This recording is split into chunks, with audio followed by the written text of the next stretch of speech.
BXB. It's in the game! Hey guys, it's me Ben, back with another one of my quick video reviews, and this time I am looking at a brand new type of video game experience. I'm looking at A Way Out on the Xbox One. This is brought to us by Hazelight Studios, who you may remember for the somewhat experimental and innovative small kind of game that came out on the previous generation of consoles, and then it did get re-released onto the Xbox One and PS4, and that was Brothers, A Tale of Two Sons. Now, the reason that's worth mentioning, the reason it's always worth looking back at a studio's previous output before you look at its current output, is because it sometimes, especially with the indie studios, informs a sort of theme of storytelling or an ethos. And in Brothers, A Tale of Two Sons, the game was very much about giving a single player a cooperative experience on just one controller. You controlled the two characters, the two sons of the game, and therefore created a bond between the two of them, which you would maybe not have felt if it was a single player narrative. And I think that brings us very much to 2018 and A Way Out. While the setting is very, very different, you are playing as either Joseph or Vincent, the ideas of using co-op to forge a narrative and an emotional experience are still at the core of this particular video game. Now, you guys it's set in sort of 1970s era America, and you have both been put in prison. Now, all the video footage I have taken from the game, because it's such a narrative game, is from the very first sort of part of the game, if you like. I don't want to give too much away about what comes next. And I played through the entirety of the game with my lovely wife on the couch together, and it was a really cool experience. Now, as you can see from the video that's being played here, basically you're playing as the two separate characters at the same time from different perspectives on the same screen, so using split screen. And this is really interesting because it comes up in various different ways that it's used. So you'll be interacting with the same people but get different results. You'll often have to team up to do objectives. Now, these might be other sort of forms of mini games, but I think the best thing that it sort of does is it's sort of storytelling at the same time. It's concurrent split screen storytelling, and the game is very cinematic, as you can tell from its stylings. It's all about this sort of noirish sort of 70s pulpy kind of fiction, and it's about the trials and tribulations of the two characters and what they go through to get out of prison and why they're there, and then how they deal with things once they actually do get out and stuff like that. I found it as an experience, and I use the word experience a lot in this.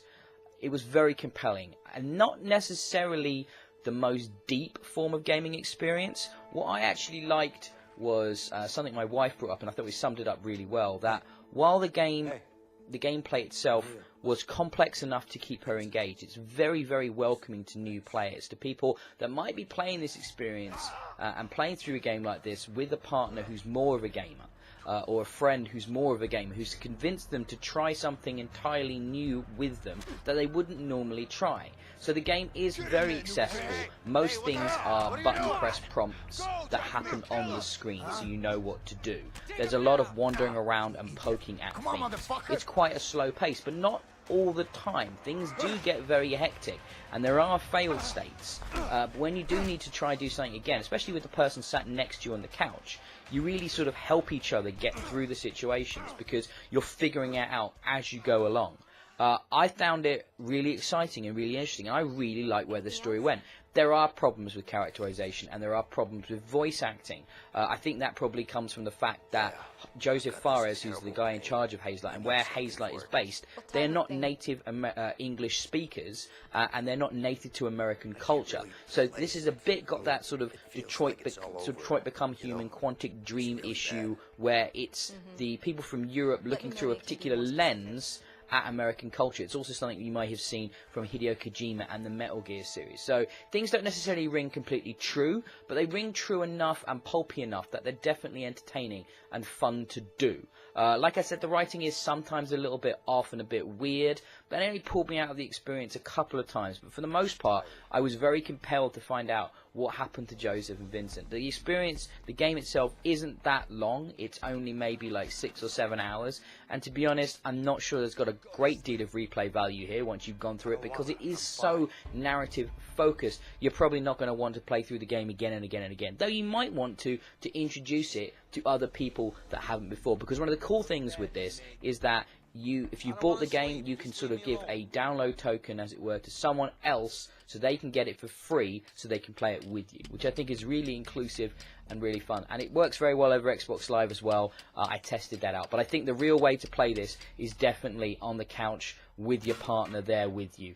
That adds such a great level of physicality. You feel like you're really going through it together, because this is a game that pushes two people together in situations that they wouldn't normally have experienced. And I think that really is a bonding experience. It's very clever what Joseph Fares has done here. He's really taken what they set out with Brothers: A Tale of Two Sons. They've really thought about how co-op experiences can bring so much to a video game, and they've taken it to the next level. And because of that, I give A Way Out 4 out of 5 stars. BXB. It's in the game.